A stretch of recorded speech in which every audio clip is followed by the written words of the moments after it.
네, 스님 안녕하세요. 네, 저는 딸이 27살인데 네, 고등학교 2학년 때 교통사고가 한 번 나고 나서 한 2년 정도 고생을 하다가 또 다리를 다쳐서 수술을 2번을 했는데 네, 그 수술로 인해서 아이가 복합 통증이 네, 있어요. 네, 그래서 이제 병원에 다니면서 치료를 하려고 제가 무진 애를 쓰다가 결국은 양방에서 안 돼서 한의원을 다니면서 제가 10년, 거의 지금 10년 정도 지금까지 이제 아이 치료를 하고 있으면서 오는데 네, 아빠도 많이 아팠었고 아빠가 2007년도 1월에 쓰러졌는데 아이가 2009년도 12월에 다쳤어요. 그래서 두 사람을 제가 케어를 하면서 제가 가장 역할을 하고 왔는데 네, 문제는요. 이제 아빠는 2년 전에 하늘나라를 갔고 네, 이제 아이만 제가 케어를 하면 되는데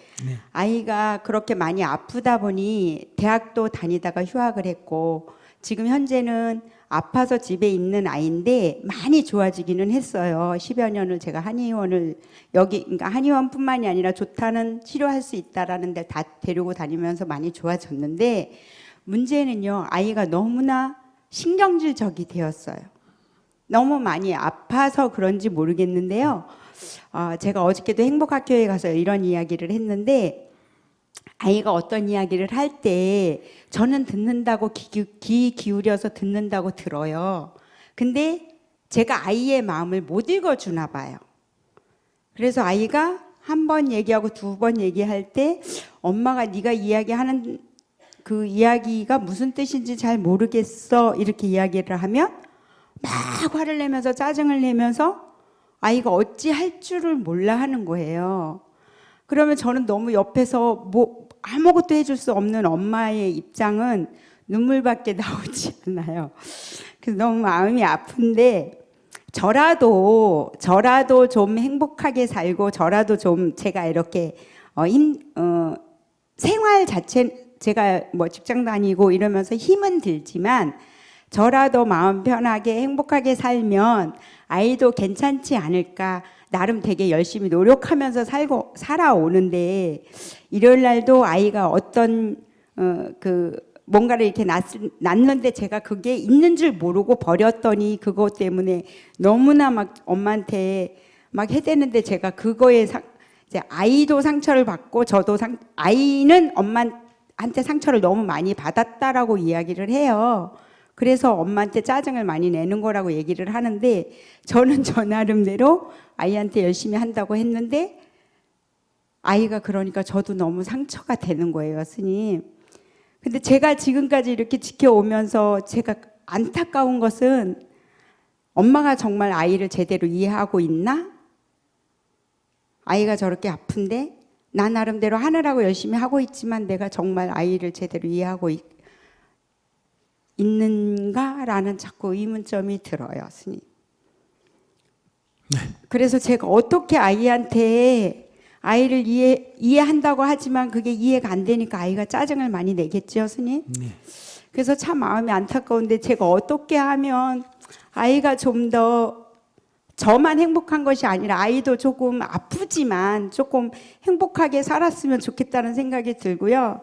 아까 스님 저기 먼저 질문자분께 말씀을 하셨는데 저희 아이도 너무 그 고통이 너무 심해서 지금은 웬만한 고통은 아무것도 아니야 라고 이야기를 할 정도로 그렇게 고통에서 많이 그래도 이렇게 아이가 이기는 힘이 생겼어요. 근데 저는 안타까운 것은 27살 한참 나이에 아무것도 할 수 없고 집에만 있고 잠깐이라도 직장 알바라도 하고 싶어서 나가면 며칠 하고 나면 아이가 그 통증으로 인해서 다시 쓰러질 듯 아파서 다시 집에 돌아오고 그래서 제가 지금까지는 케어를 하고 있지만 나이가 27살인데 언제까지 내가 아이를 케어할 수 있을까?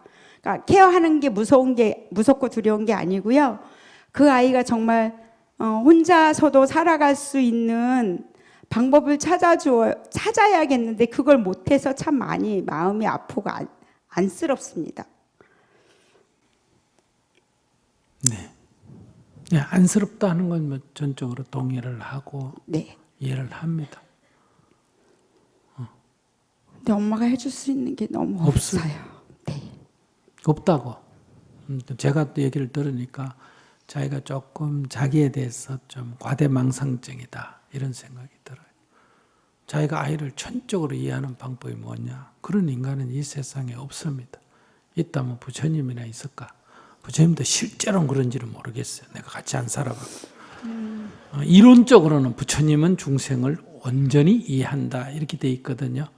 그러나 자기가 아이를 전적으로 이해하는 엄마가 되겠다 이런 건 자기가 부처님이 되겠다. 근데 이해한다고 하나 그렇지 못한 것 같아요. 못한 게 제가. 보통 사람이에요. 다. 아, 남편을 이해한다지만 아무것도 모르고 아내를 이해한다지만 전혀 모르고 그렇게 사는 게 인간이라는 거예요. 자기가 보통 인간이라는 걸 생각하면 지금 아무 문제가 없고 자기가 부처라고 생각하면 좀 문제가 있고 그래요. 또 한 가지 있어요, 스님. 아니, 이거나 해결하고. 다시 얘기를 해봐요. 인간은 누구도 누구를 온전하게 이해한다는 건 불가능하기 때문에.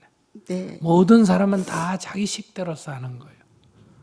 예를 들면 어떤 잘해주던 남편이 갑자기 돌아가셔서 여성이 그 아내가 그 남편 장례식장에서 울어요.